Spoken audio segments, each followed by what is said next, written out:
And welcome to tonight's lecture recital featuring Antonio Vivaldi's Gloria in D major, RV 589. My name is Christopher McAuley, and I am honored to begin tonight's presentation. Before we begin, we would like to extend our heartfelt thanks to our generous sponsors, our fantastic orchestra, and our incredible soloists who have made this performance possible. Also, if you don't mind, please turn off all cell phones. This evening's performance is a unique blend of scholarship and artistry, a lecture recital in which we not only perform this monumental work, but also take time to explore its history, context, and significance. Our choir has spent months preparing for this performance, studying not just the music itself, but also the style, historical background, and performance practices of the Baroque era. Through this process, we have sought to bring Vivaldi Glorias to life in a way that both honors its origins and resonates with modern audiences.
The Baroque period was a time of grandeur, contrast, and ornamentation in art, architecture, and music, and coincided with the age of absolutism, where monarchs like Louis XIV ruled with total authority, shaping the culture and arts of their time. Music during this time was about filling space with action and movement. In visual art, that space was a canvas or sculpture. In music, that space was time. Listen for repeated notes, shifting harmonies, and driving rhythms that create a sense of motion. Composers made a living through patronage and worked for churches, courts, or wealthy individuals rather than selling their music directly as artists do today. Copyrights did not exist, so composers relied on steady employment rather than royalties. Baroque music is marked by dramatic contrast, ornamentation, and has a continuous bass line called basso continuo, which provides harmonic support and drives the music forward. My name is Mackenzie Sabatka, and I'll be sharing a bit about Antonio Vivaldi. Antonio Vivaldi was born in Venice in 1678 and became one of the most influential composers of the Baroque era. He was a violinist, composer, and ordained priest, earning the nickname the Red Priest due to his red hair. Vivaldi is a prolific composer, producing over 500 concertos, numerous operas, and sacred choral works. His music is full of rhythmic energy, harmonic contrasts, and expressive melodies. He spent much of his career on the Ospedale della Pietà, a Venetian institution for orphan and abandoned girls, where he trained an exceptional choir and orchestra. Many of his sacred works, including the Gloria, were written for these talented musicians.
My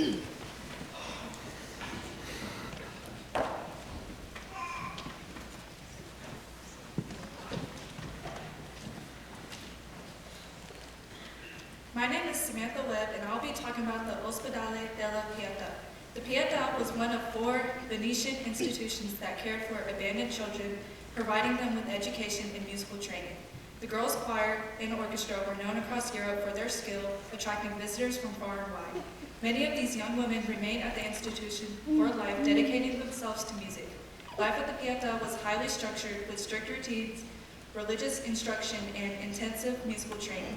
Vivaldi composed much of his sacred music with specific musicians in mind, tailoring vocal and instrumental lines for their individual strengths.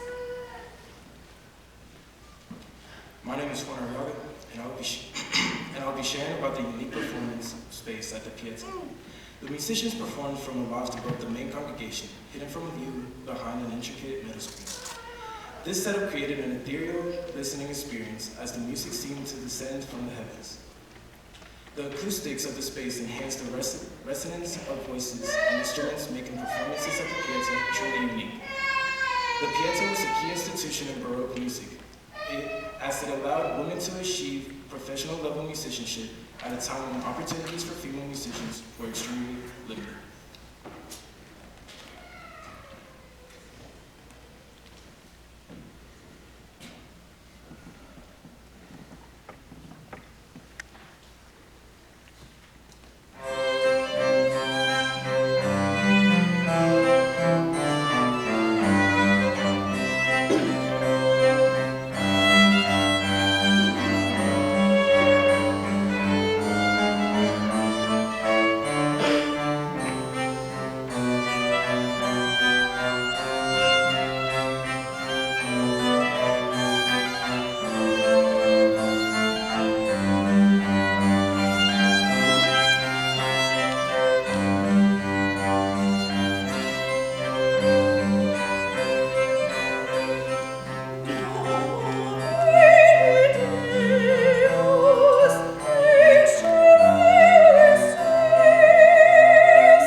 success, Vivaldi fell into obscurity after his death in 1741, and much of his music was forgotten for centuries. In the 20th century, a revival of Baroque music brought his compositions, including Gloria, back into the spotlight. His influence is now recognized worldwide, and his works are widely performed and studied. Performing a Baroque masterwork requires careful preparation, from understanding historical performance practices to interpreting stylistic nuances. Our journey with Gloria has involved extensive rehearsals, individual practice, and deep engagement with the text and music. This process has not only been about technical precision, but also about capturing the joy and spirituality embedded in the music. During the Baroque period, Latin pronunciation varied depending on region and tradition. In Italy, a more Italianate Latin was used, which differs slightly from the ecclesiastical Latin commonly heard today. For example, excelsis was pronounced excelsis rather than excelsis. Gloria had a clear O sound, closer to Gloria rather than Gloria. Understanding these differences helps performers bring authenticity to their interpretation.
Thank you for joining us this evening for this special presentation of Vivaldi's Gloria in D major. My name is Charlize Liggins, and we hope that through tonight's performance and our discussion, you've gained a deeper understanding of the historical context, the exceptional musicianship involved, and the enduring legacy of this magnificent work. A special thank you again to our sponsors, the incredible musicians and soloists, and our dedicated choir and orchestra. Without their passion and commitment, this performance would not have been possible. As we finish the semester, there are still several events left on our calendar, including 2 competitions, Out Awards Banquet, final concert and senior recognition, and the deadline for our trip to London. Please stay informed by checking the band app and your handbook for details regularly. Also, immediately after our performance, please allow your students to help tear down, as Maples will be getting ready for Ash Wednesday services later this week. As we conclude tonight's program, we invite you to reflect on the beauty of this Baroque masterpiece and the timeless nature of music that continues to inspire us centuries after it was first composed. It is a reminder that art has the power to transcend time and space, uniting us in shared experiences that are both intimate and universal. We hope that you leave tonight with a renewed appreciation for Vivaldi's Gloria, and we encourage you to continue exploring the richness of the Baroque era as its influence still resonates in music today. Thank you, and we wish you a wonderful evening.